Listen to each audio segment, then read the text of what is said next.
अखंड मंडलाकारं व्याप्तं य चराचरं, मतलब सारे ब्रह्मांड में हर जगह व्याप्त है। चर और अचर, लिविंग एंड नॉन लिविंग, सभी के अंदर जिसको हम लोग अनुभूति करते हैं, जिसको फील करते हैं, जिसका भाव है, वो एक तत्व, वो एलिमेंट जिनको हम गुरु के नाम से जानते हैं। बड़ा कॉन्ट्राडिक्टरी आप लोगों के लिए हो गया कि गुरु मतलब एक पर्सन, एक व्यक्ति जो हमें ज्ञान देता है, जो हमें कुछ सिखाता है, जो हमें कुछ बताता है। उनकी हमारे कंडीशनिंग और प्रैक्टिस के हिसाब से ड्रेस होगा, एक ड्रेस कोड होगा, एक विस्तृत विवेचना हम लोगों के अंदर है, हम लोगों के ध्यान में है। उन सारी विवेचनाओं से परे हम बात कर रहे हैं गुरु तत्व की, एक गुरु की एनर्जी की। सच है, ये हमारे बिलीफ फैक्टर के साथ ही डेवलप होगा। हमने कभी गुरु का कोई निर्दिष्ट रूप को अध्ययन अपने जीवन में नहीं किया। गुरु हमारे हर चर अचर जो भी उपस्थित है इस ब्रह्मांड में, उसके अंदर हम उनको फील कर सकते हैं। गुरु जिनसे हमें ज्ञान की प्राप्ति हो सकती है, और ज्ञान योग का ज्ञान। शिक्षक हमें प्रैक्टिसेस के बारे में बताएंगे, जीवन जीने की शैली बताएंगे, लेकिन गुरु हमें योग का ज्ञान कराता है, योग की अनुभूति कराते हैं। और ये हमें गुरु तत्व से ही प्राप्त हो सकता है। गुरु तत्व किसी भी चर अचर, लिविंग नॉन लिविंग के अंदर हो सकता है।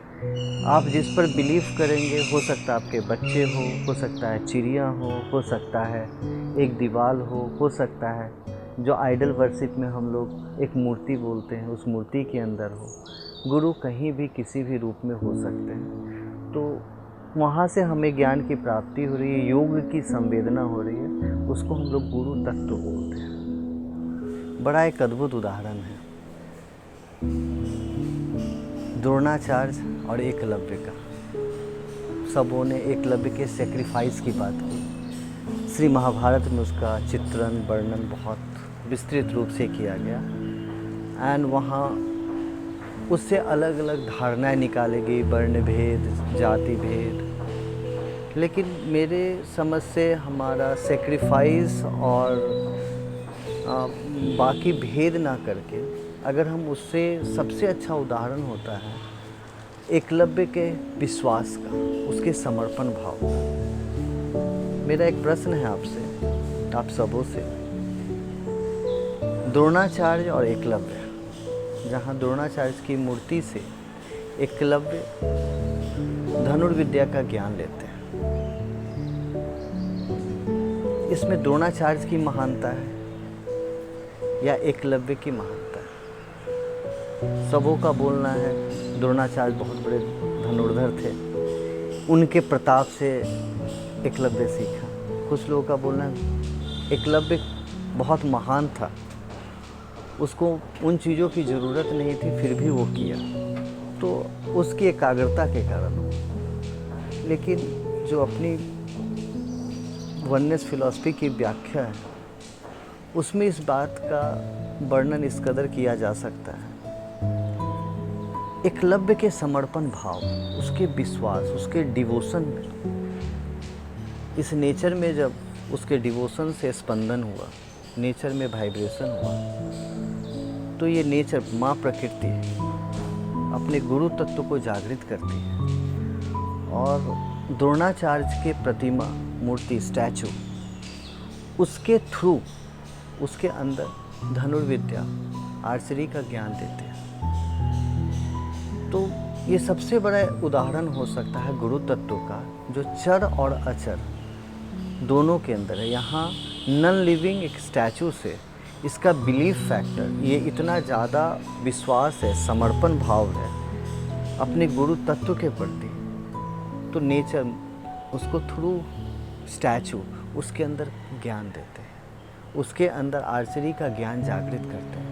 और ऐसे उदाहरण हमारे जीवन में अनेक समय है, अनेक जगह है। हम भी कभी एकाग्रचित होकर अपने वो ऊपर वाले, जिसको हम लोग बोलते हैं अल्टीमेट, के साथ प्रार्थना करते हैं, तो हमारे भी जीवन में बहुतों बार कुछ गाइडलाइंस आ जाता है, जिसको हम लोग कभी निद्रा अवस्था में, कभी जागृत अवस्था में भी महसूस करते हैं, जिसको बहुत लोग बोलते हैं इंट्यूशन वर्ड देते हैं। बेसिकली इंट्यूशन कुछ नहीं, ये वाइब्रेशन है आपके विश्वास का, जो गुरु तत्व इस प्रकृति के द्वारा आपको प्राप्त होती है। ज्ञान की एक अंश है। अब आप सोचो कि जब आप कितना ज़्यादा कुछ देर तल्लीन होते हैं, कुछ देर आप ध्यान में होते हैं, तो आपको इंट्यूशन होता है। अगर आप पूर्णतः ध्यान में होंगे तो जीवन आपका गाइड गुरु ही करेंगे, गुरु तत्व के द्वारा आपका जीवन चलेगा।